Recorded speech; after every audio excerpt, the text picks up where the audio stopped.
lifetimes, many lifetimes. Therefore, how long does it take to be enlightened?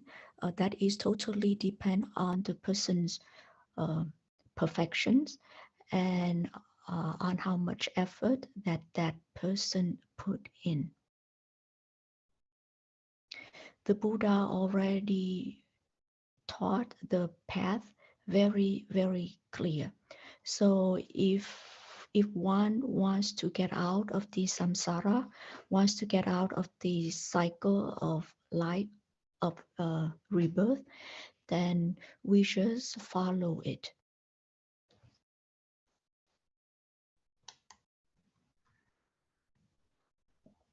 The Buddha mentioned that if a person puts in enough effort and has enough parami, enough perfection, then within 7 years, he would get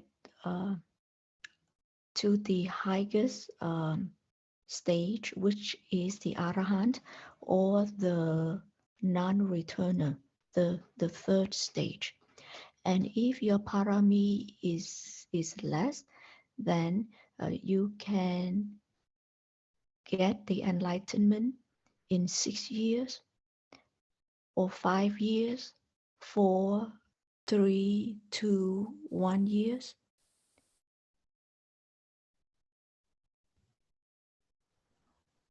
I apologize. If your parami is very good, then you will achieve the enlightenment in a shorter time, such as in 6 years, 5, 4, 3, 2, 1 year.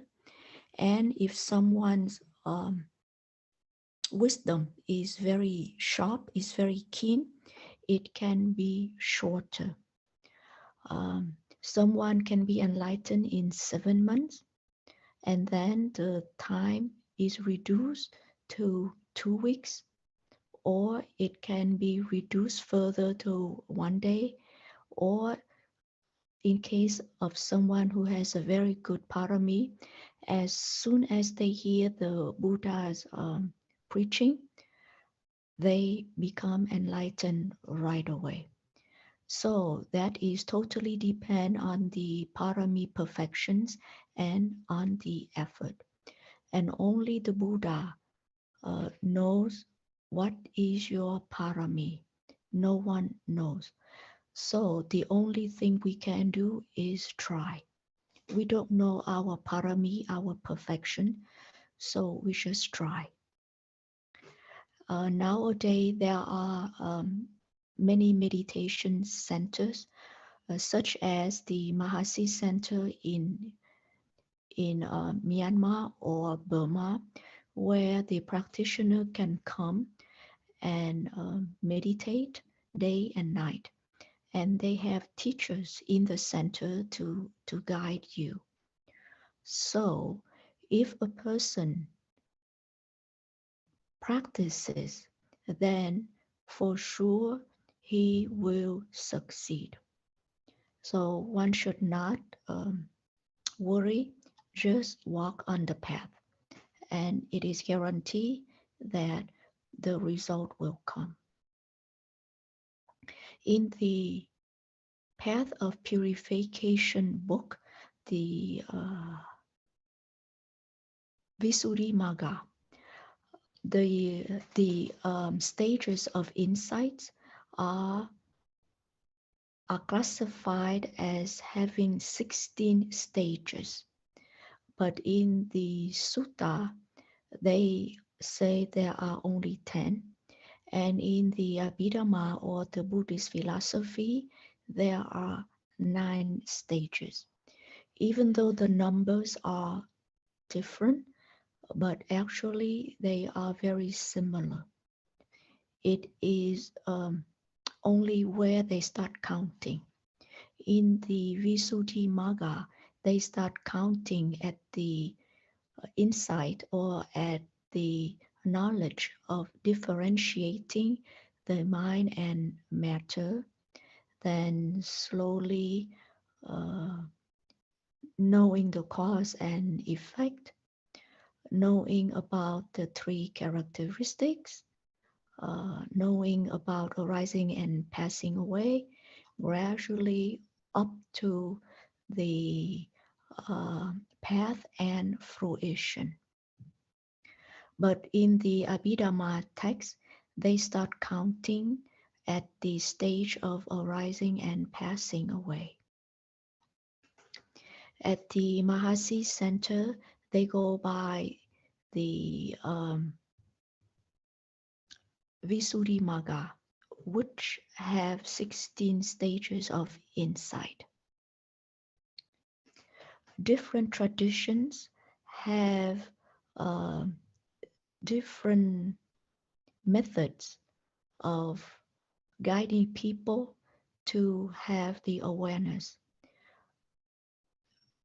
because each practitioner experiences differently and they teach according to their experience. So that is the first part of the first question.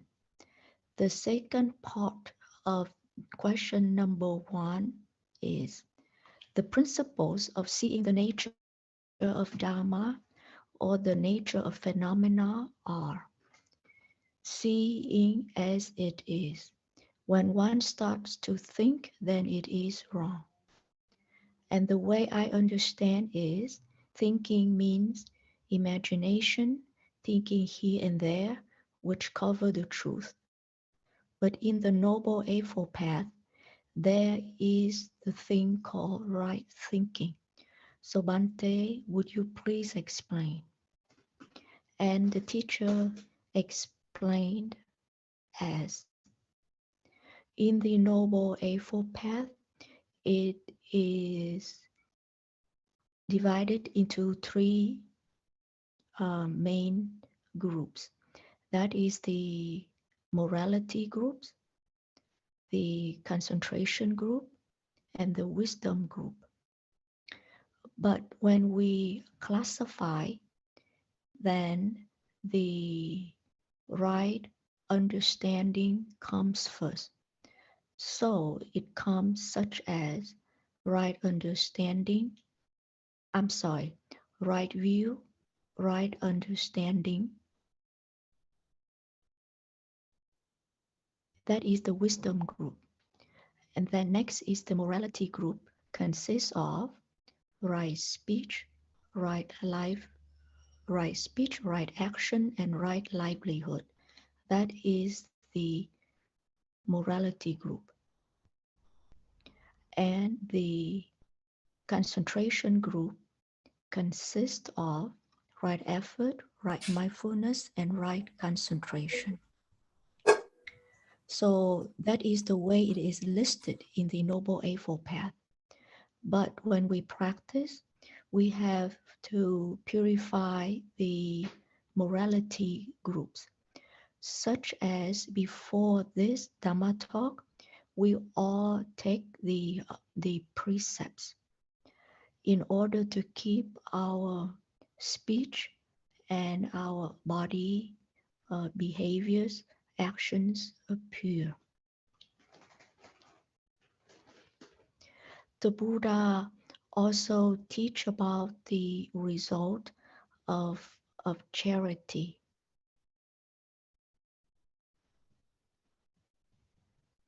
For example, when we offer food, the result is strength.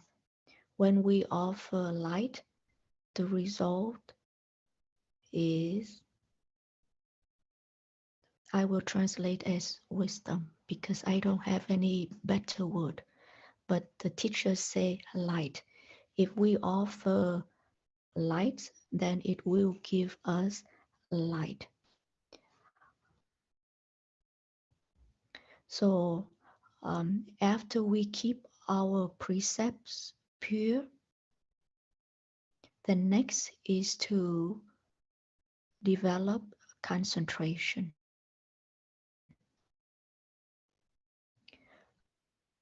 The morality are the basis for further mental development.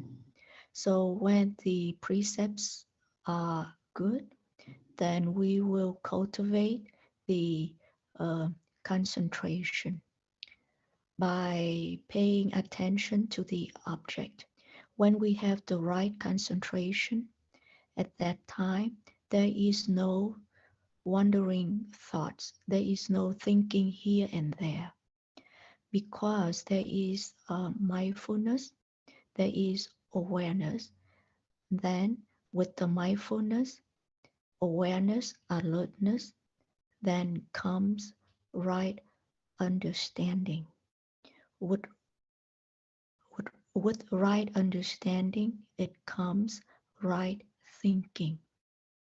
So the right thinking in the Noble Eightfold Path is very different from the wandering mind here and there.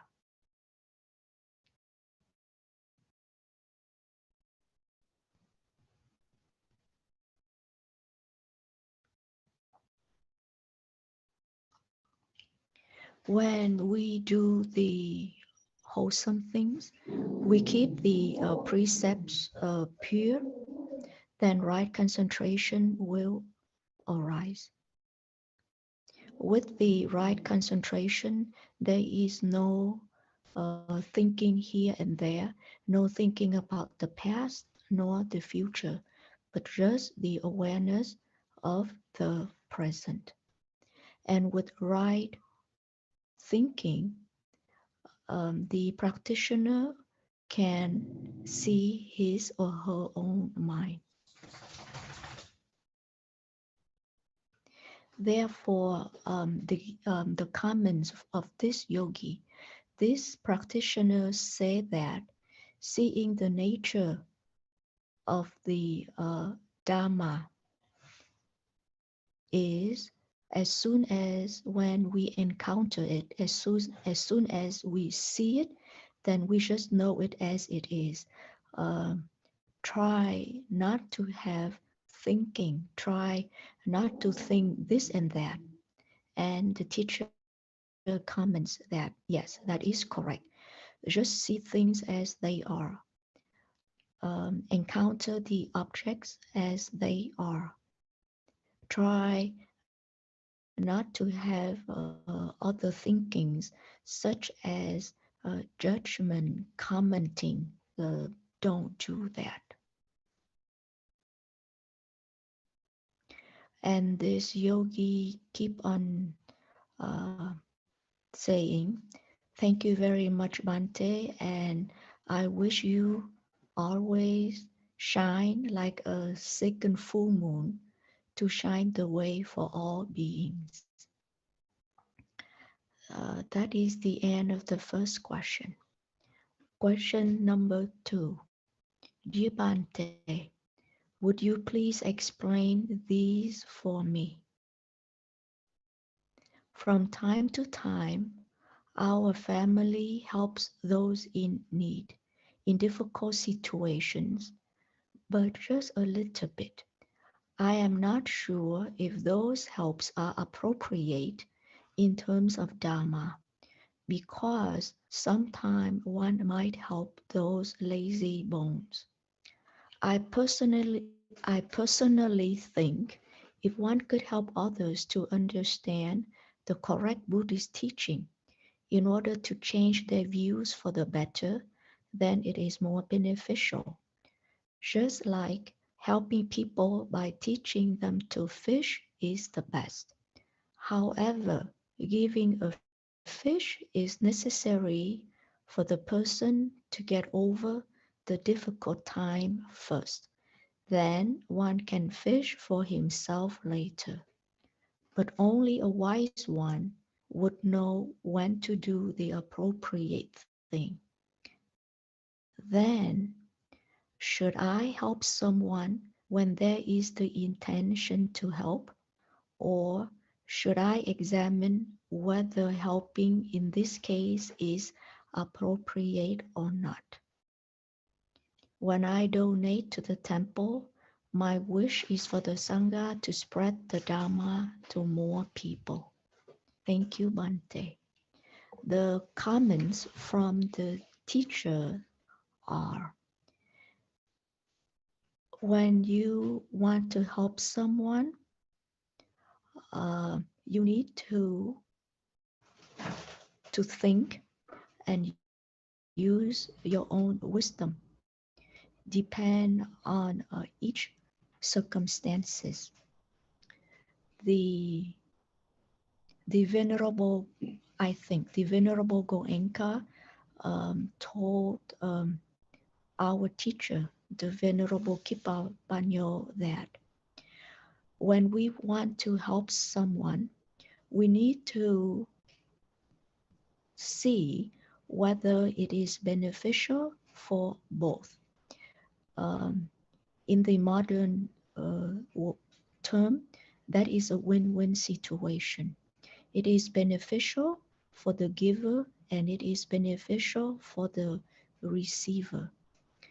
If it is harmful for one side and helpful for the other, then it is not a wise decision. And the teacher mentions that sometimes it is beneficial for me, but it is harmful for others in terms of doing business. Sometimes we have the fake item and we sell it. That means it is not beneficial for the buyer. It is a violation of a precept. In that case, it is not a win-win situation. Therefore, do not do it. But always use your wisdom to see whether it is a win-win situation. Second part of this question. When sharing merits, I heard the monk say that if I share merits to all beings, that means the sharing spreads to more people, then I would have more merits. But I think that my merits are very little. I'm not even sure if I have any merits at all. And if I share to all beings, then each would receive very, very little. I also heard that when sharing merits, I should think about or read the name of that person out loud. Then that person would be able to receive it. Thank you, Bante. The teacher's comments are, when we do merits, like everyday, normal, wholesome good deeds, we can say that I would like to share this merit to all beings, to my parents. But on the special occasion, such as the memorial of the parents, you can always use their names. You can always mention their names because it is a special occasion.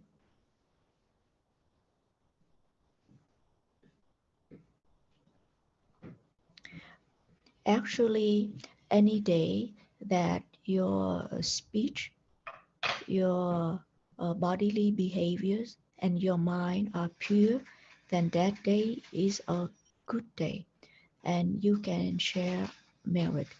So there is no need to wait for any special occasion. Any time that mental, physical, and verbal actions are wholesome, then those times are good enough to share merit. The teacher also mentioned that even if you don't say the names of the deceased person out loud, it is also okay because in your mind, you already lean to that person. You are thinking about the deceased persons already. So In that case, then there is no need to read the name out loud.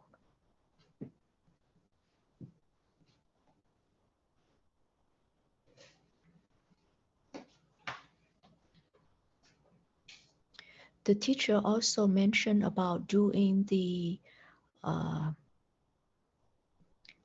4 limitless practice, such as loving kindness, the karuna, sympathetic joy, and the upekha.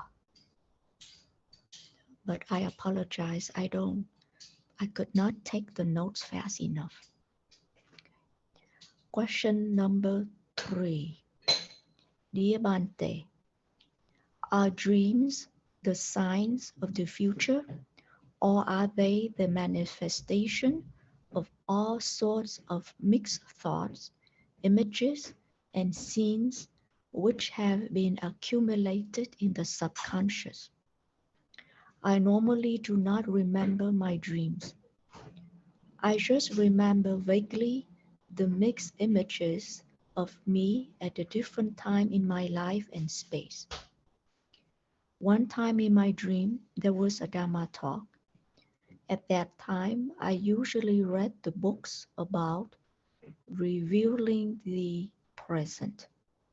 When I woke up from the dream, I thought, the Amitabha self-nature is the nature of morality, concentration, and wisdom which you have taught us. Will you please explain further? Thank you, Bante. The teacher's comments are, when you read something, when they give it a strong impression, even in your sleep, it is still working.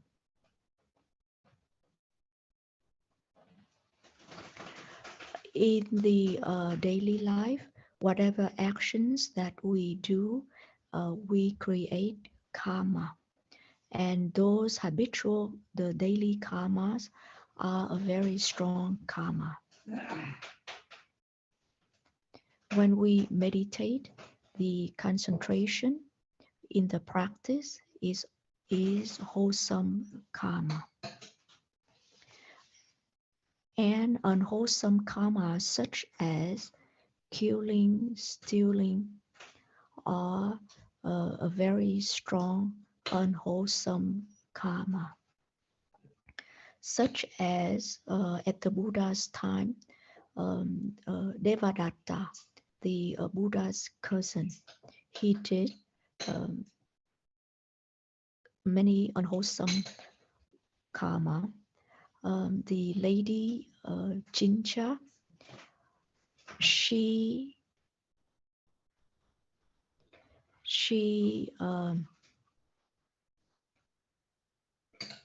actually she pretended that she was pregnant by the Buddha, and that was a very grave, unwholesome karma.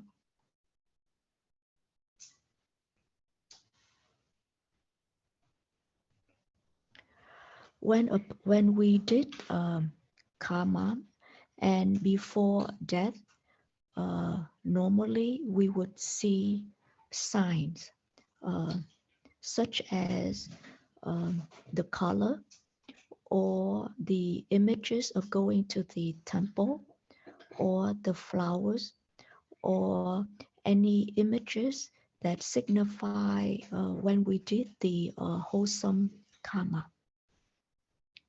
And if we die with those images, then we will reborn in a pleasant place. Such as the story of the frog. When the frog was listening to the Buddha's sermon, because of the Buddha's voice, and the frog's mind was very pure. He was very happy while listening. And at that moment, there was a man who happened to be near the frog and who had a stick. and he just pushed the stick down to the ground, and it happened that he just put the stick on the frog's head. So the frog died instantly while having rapture by listening to the Buddha's voice. And because the frogs died in such a happy state of mind, he was reborn instantly into the heavenly realm. And it was just like a blink of an eye. And the frog realized that he reborn um, in the heaven because he was having rapture by listening to the Buddha's sermon.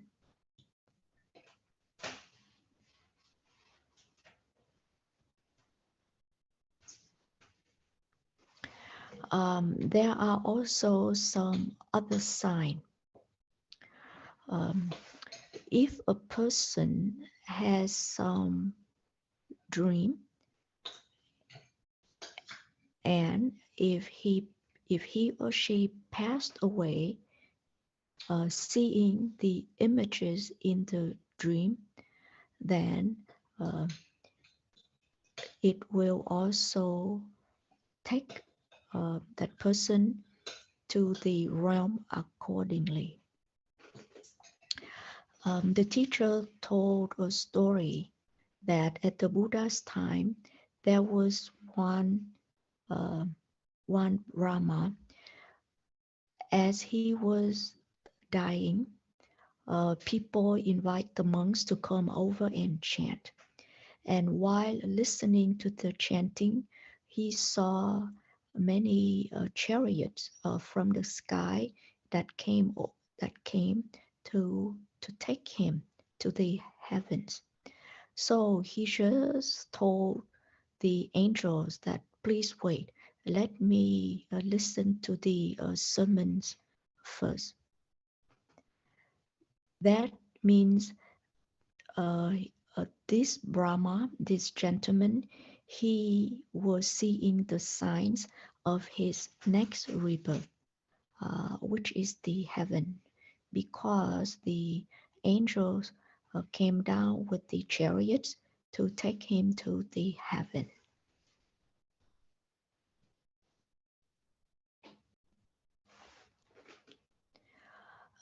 If a person is used to recite the name of the Amitabha Buddha, it is okay, because at that time your mind is not scattering. It is focusing on reciting the word Amitabha, Amitabha. So that means the mind is concentrated. And with the mind concentrated, then if the person passes away, then he would be reborn into the heaven. The most important thing here is remember, not forgetful.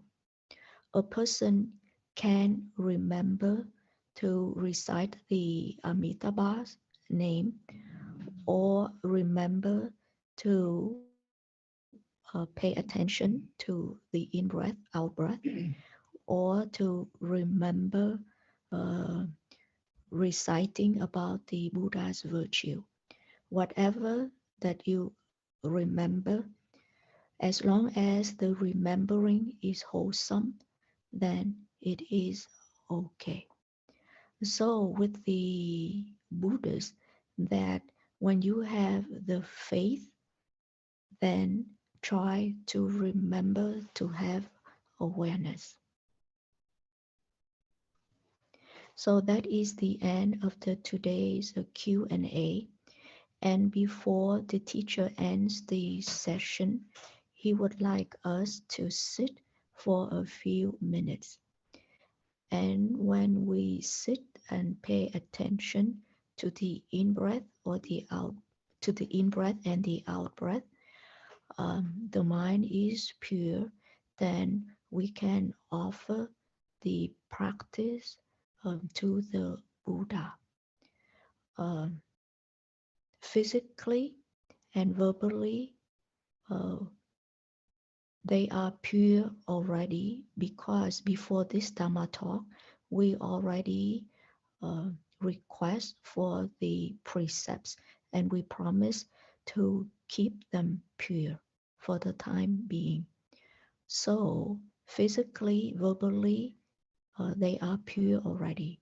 So now we are cultivating the mind to help them to be pure. We can recite the Buddha's virtue, or we can pay attention to the in-breath and the out-breath. And with those merits, we will share the merits to all of the departed relatives. The Bhante have us sit for a few minutes, and then at the end he said, "May all the good things come to you. May all the good things come to you. May all the good things come to you." Sadhu, sadhu, sadhu. I apologize if there are dogs barking,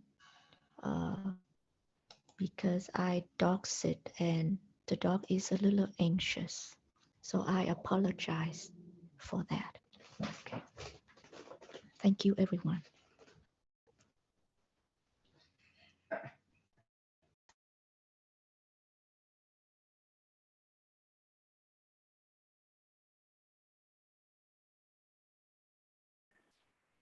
Xin cảm ơn cô Hà đã dành thời gian dịch buổi sách hỏi đáp ngày hôm nay cho tất cả các quý Phật tử người nước ngoài. Con xin được chia phước hồi hướng đến tất cả những chư thiên và mọi người ở đây, với tất cả những thiện pháp mà chúng con đã làm và học được trong ngày hôm nay. Cầu mong cho tất cả chúng ta thấy biết được thực tại chân thật của cuộc sống, chuyển hóa được những tà kiến hữu ngầm nơi tâm. Mong cho tất cả chúng ta ở đây được dẫn lối bởi quý nhân chư thiên để bước trên con đường tiến tới giác ngộ. Nguyện cho những thông tin mà chúng con đã học được sẽ là sự hỗ trợ đắc lực cho sự thực hành. Nguyện rằng tất cả những người ở đây đều chăm làm điềm lành, tránh xa điều dữ và hướng tâm về thiền tập. Mong cho chúng ta nhận biết được các suy nghĩ, lời nói và hành động một cách liên tục. Với sự thực hành này, cầu mong trí tuệ khởi sanh nhanh chóng, vượt ra khỏi các uế trượt ngủ ngầm nơi tâm và chứng đạt được trạng thái vô vi. Xin hồi hướng tất cả thiện phước có được đến cho tất cả chúng sinh hữu hình trong khắp mọi phương, gửi cho chư thiên muôn triệu thế giới ta bà, Long Vương, Thiên Vương, Tứ Đại Thiên Vương hộ trì. Xin các ngài hoan hỷ thọ nhận thiện phước nơi đây, tăng phước, tăng thọ, lần thứ 2, lần thứ 3. Xin gửi phước thiện này đến linh cữu của sư Định Thức. Sư mất vào ngày 18 tháng 2 năm 2022 tại chùa Huyền Không Xuân Thượng. Cầu mong cho sư sớm được tái sinh vào cõi mới trong điều kiện mới, mà ở đó luôn được hộ trì bởi Phật, bởi Pháp, bởi Tăng. Cầu mong cho những thuận duyên của sư để cho sư có thể tiếp tục được con đường xuất gia và thực hành chân chánh trong kiếp sống mới. Lần thứ 2, lần thứ 3, gửi đến thân bằng quyến thuộc từ muôn lượng kiếp quá khứ, người đã vó vãn hay còn đây. Nhưng phước lành chúng con có được cũng là nhờ các vị ấy. Cầu mong các vị được an lạc lâu dài. Chúng con xin chia hết những phần thiện phước có được để thân bằng quyến thuộc còn hiện tiền. Những người quen của chúng con còn đang đau khổ, chúng sanh 3 cõi 4 loài 8 hướng. Cầu mong quý vị thân tâm an lạc mọi lúc mọi nơi mọi chốn mọi hoàn cảnh. Mong cho thiện phước này diệt trừ hữu lậu, vô minh lậu. Nguyện cho thiện phước này giúp chúng con thoát khỏi điều đau khổ, không gặp 5 trọng nghiệp, sinh ra là người tam nhân, có chánh kiến, gia đình có tài sản và đủ duyên xuất gia. Xin chư thiên và nhân loại hoan hỷ với thiện phước mà chúng con đã làm được trong những ngày qua và ngày hôm nay. Xin chư thiên và nhân loại hoan hỷ và thiện phước mà chúng con đã làm được trong những ngày qua và ngày hôm nay. Xin chư thiên và nhân loại hoan hỷ với thiện phước mà chúng con đã làm được trong những ngày qua và ngày hôm nay. Cảm ơn mọi người. Thank you everyone. Sadhu, sadhu, sadhu. Sadhu.